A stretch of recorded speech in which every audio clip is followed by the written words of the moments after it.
Hello, welcome everyone to another episode of the Virtual Ninja Show. My name is Heike. Today I have two guests, but before we get to introduce them, we are talking about multi-tenant organization.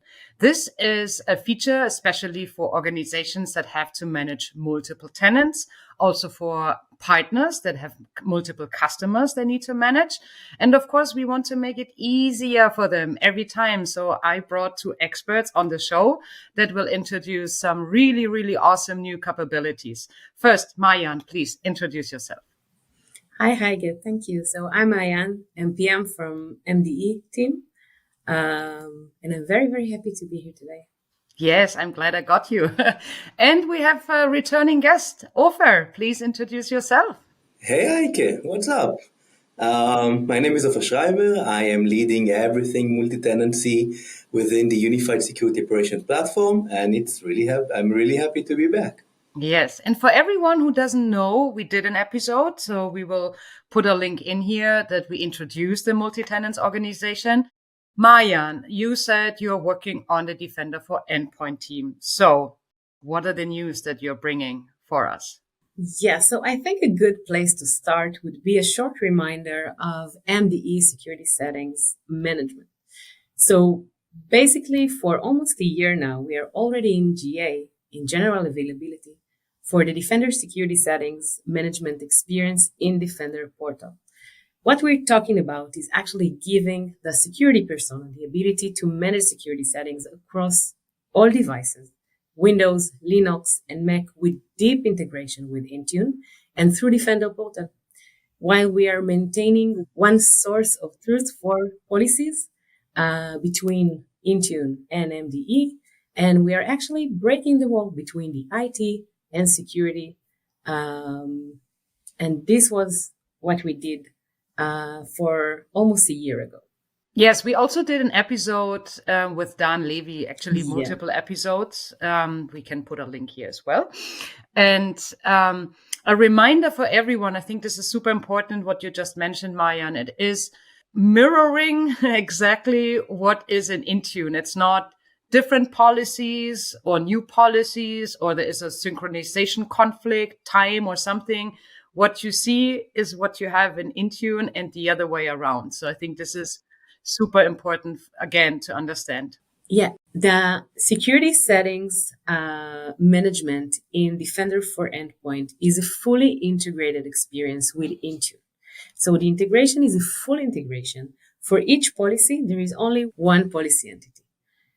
Whether it was configured via Intune portal by the IT persona, or it was configured from Defender portal by the security persona, there is only one policy entity, and it reflects in both portals. So the IT and the security can always see the same situation, the same picture, and understand what is going on in the device and what is configured on the device.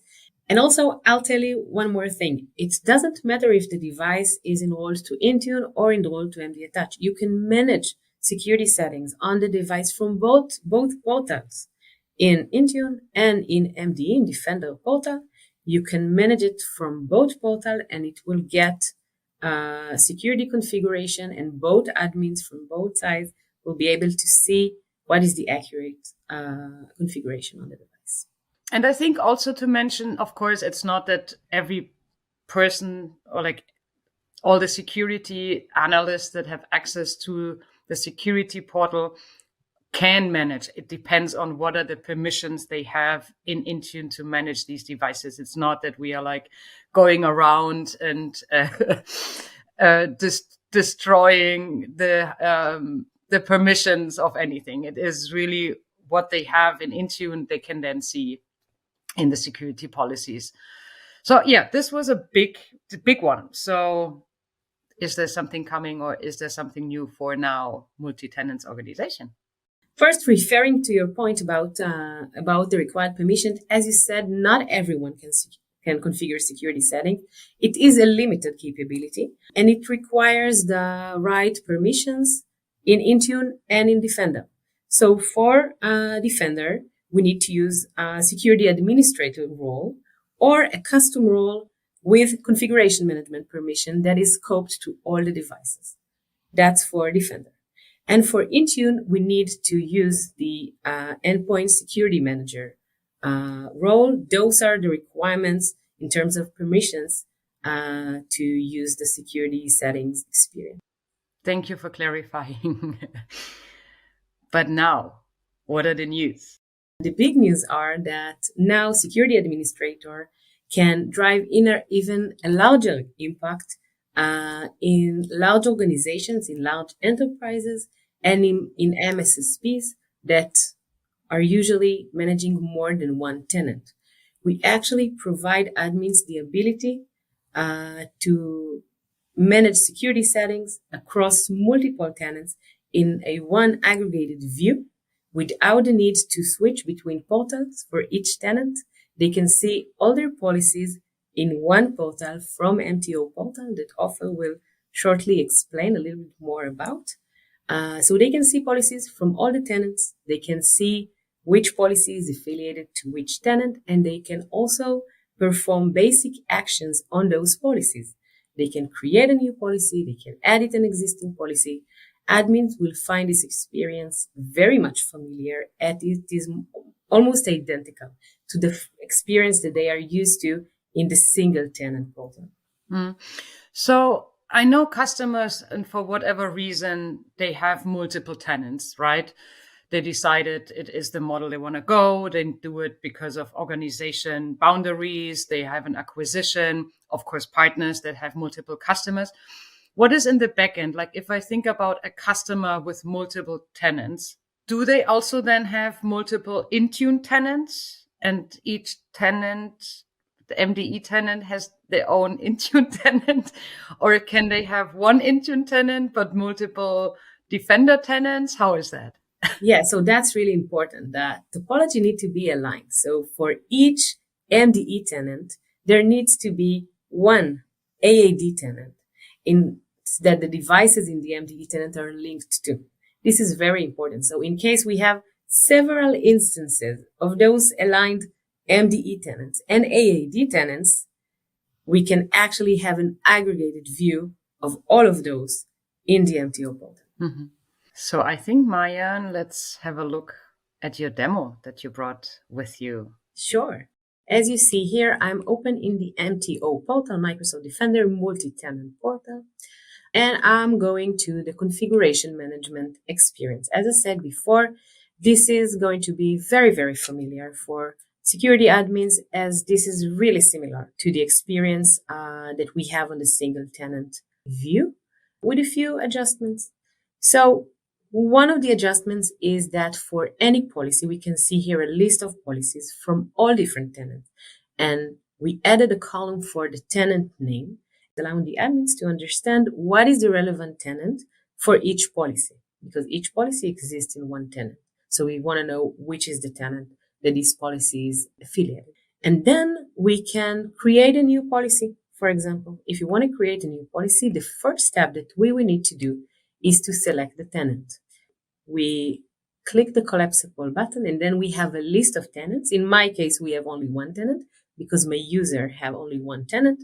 But for admins that manage multiple tenants, they will see a list of all the relevant tenants. So you choose the tenant, and from this point onwards, the process is identical to the process in the single tenant portal, in the regular portal. So we choose the platform. Let's say we choose Windows, and we choose the template. Let's say we want to configure settings of Microsoft Defender antivirus, and we create a policy. We can call it a test policy and click on next. Then we can just configure the relevant settings as we want to configure it. Click next, save the policy, and we have the new policy. Mm-hmm. If we click on one policy, we see that we can actually perform the same actions that we can perform in the single tenant. We can edit this policy, we can delete it, we can view this policy page in Intune, because as we said before, there is only one policy. So it is mirroring between Intune and MD attached, so we can see the same one in Intune as well.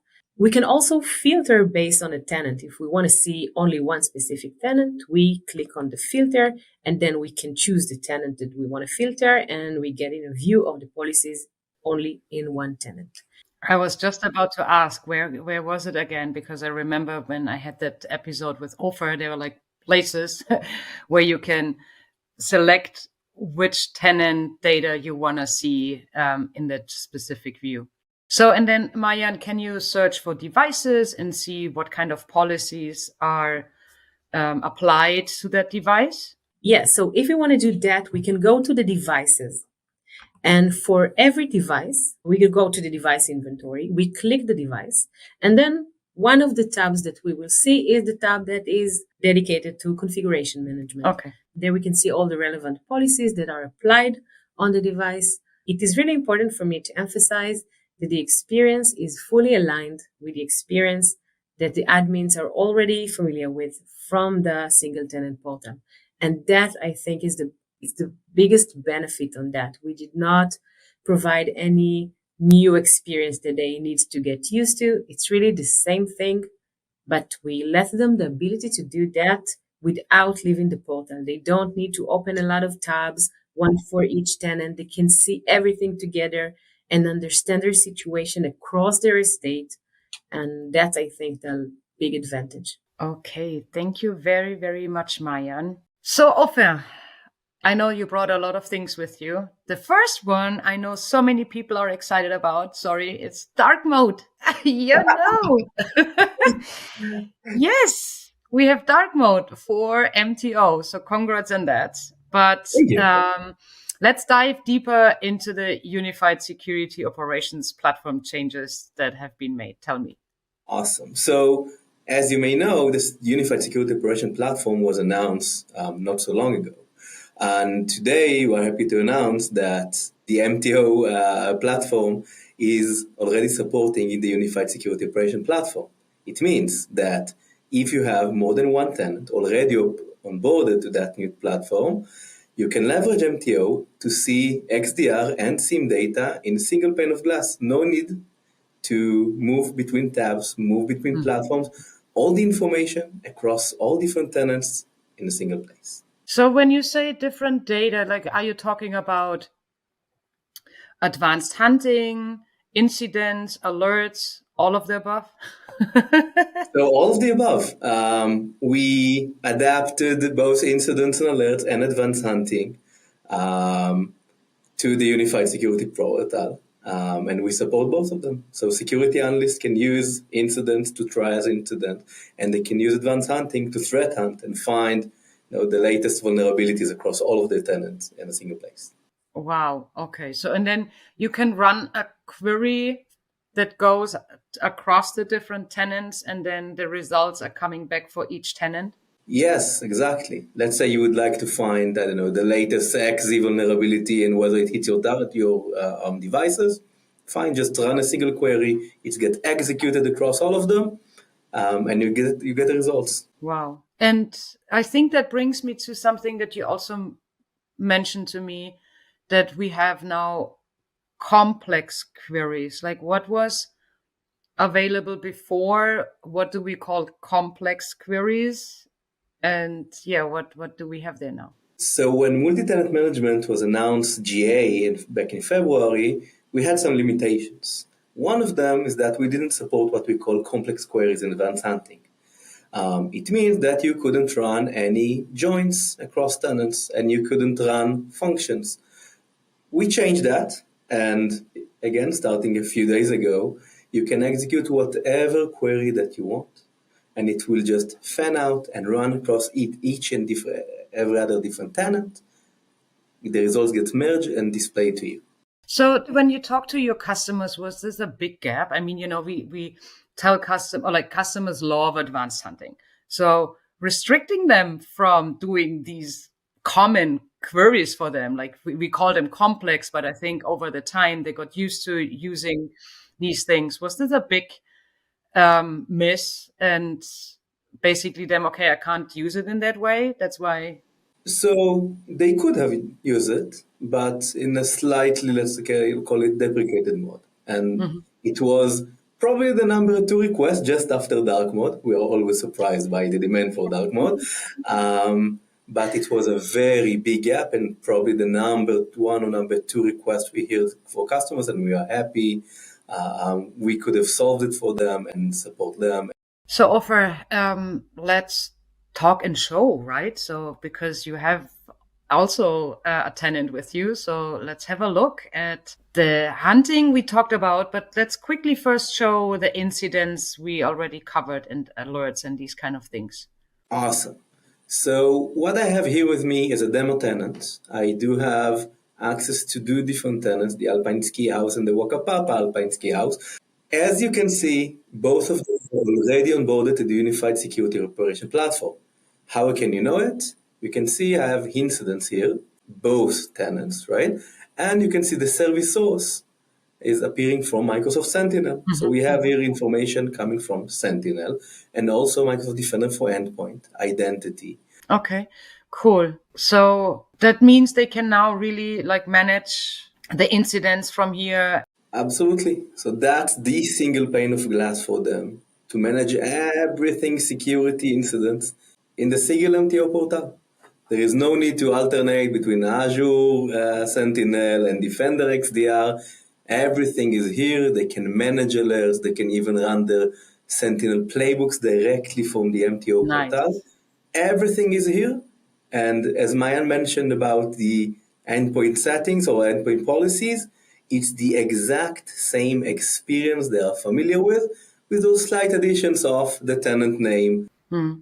I mean, this is huge, right? Because if we ask customers, obviously, to bring the Sentinel data, connected with Sentinel and use the Unified Security Operations Platform, this is the same for customers with multi-tenants or for partners. There's no difference. Awesome. So let's go back to hunting. I want to see how that looks like again, because I think this is so cool that you can run queries across multiple tenants. You can even include Sentinel data. Dude, this is awesome. Yes, I can. What I'm doing here, I'm running a query on the TVM data, showing me all the different versions of the XZ library across my entire organization, across two different tenants. That's something I could have done before, but the coolest thing here is that I can actually query Sentinel data. Security events is a Sentinel table. You can see Sentinel tables, all of them here. Again, that's the multi-tenant portal. And whenever I'm running it, it's queries, for instance here, for the RDP sessions and summarizing them. So I see that you have the tenant IDs. Can we match this with a tenant name? Or how does someone now know what is the tenant? Or can we add the column tenant name or something? You can't do it easily here. You can't add another column with the tenant name. The way for you to know it is you can click on the tenant scope. And here you can see every tenant with its ID, but we're working on small enhancement better. So to make it user-friendlier. Okay, I understand. Thank you. So another thing, Ofer, that we wanted to talk about is tenant groups. This is currently in public preview. What is tenant groups? So tenant groups are the next level for multi-tenant management. Let's say you manage 50 different tenants and you discover a new vulnerability. Then what you would like to do is create a custom detection and alert on that suspicious behavior discovered, right? With tenant groups, you can group a bunch of tenants around a specific topic or all of them, and then easily distribute that custom detection across all of them with a single click of a button. So rather than going through and select 15 tenants, you create a group and say, I don't know, customers in Switzerland, thinking about a partner that might have, and there is something going on in Switzerland. They have all the Switzerland tenants in a group, and then they can apply that. Exactly. We are saving them the time it takes them to copy, paste, configure the response actions. They don't have to do it anymore. They can go to the multi-tenant management, create it once, deploy, and it's available across all tenants. So Heike, let me show it to you. Thank you. Yes, please. So that's the tenant groups, where in the multi-tenant management portal, you navigate to the tenant groups. You can see it on the left pane here. Then what you can do is to create a new group and provide a name. Let's call it Ninja, Ninja group. obviously. Then what you need to do is to select the content you would like to distribute. In this case, we support the custom detections, but be prepared that that's going to be the root for all sort of content distribution within the Unified Security Operation Platform. So I'm clicking here, I'm selecting the data or selecting the custom detections I want to distribute, and it takes a second or two. Then I can select those two, for instance. We're adding to the tenant group. You can see here two to tenant group were added. Then we are assigning the tenants. Again, those are the tenants that I do have access for as a security administrator. So let's select both of those. Then I have to set a scope. And eventually what happens is that I created a tenant group. Let's call it healthcare or Ninja, whatever that is. And it will actually publish those custom detection across all the tenants I chose. Then I can get a report about the latest thing, whether something happened, whether we had an issue or everything was success and who ran it. Everything is being displayed here and you can watch and get reports on a content level and on the different tenants level. So in the process of creating a tenant group, there is the option to add existing detection rules, but you don't have to, because I see there is one that says create new detection rule. So you can still also create one for that tenant group, or are the detection rules only coming out of existing tenants? Yeah, so actually you need to choose existing custom detection rules. There is no way from this screen to create a new detection rule. First, you have to create them at what we call the source tenant, the place from which you distribute the data. And then when you create a tenant group, you can select those existing custom detections and distribute them there. But if you click on healthcare, please, there is add detection rule, or is this now going back to the tenant that you... Again, it's add an existing detection. Got it. Okay, good. That makes sense now. So it's another call out for everyone to please name the things properly, because I saw 111, 222, 333. I know it's a test tenant, but like, it doesn't mean what does it? What is that? Honestly, someone removed those from the original tenant. And again, I don't know why. So Ofer, last question, the one from the very beginning. How do I switch to dark mode? You are doing whatever you are doing within the single tenant portal. You are going to the homepage, selecting the dark mode, and you can switch. Do you want me to show it to you? Perfect. No, I think this people will find it. Maayan, Ofer, thank you both so much for bringing exciting news to the show for multi-tenant organization. So I hope that everyone who deals with multiple tenants will go check these out. And as everybody knows, we have aka.ms/Defender news. So if we have news, of course, we bring them to the show, but not all of them. So go check it out on a monthly basis. What are all the new things that we brought together? Again, Maayan, Ofer, thank you for being my experts on today's show. And everyone else, talk soon.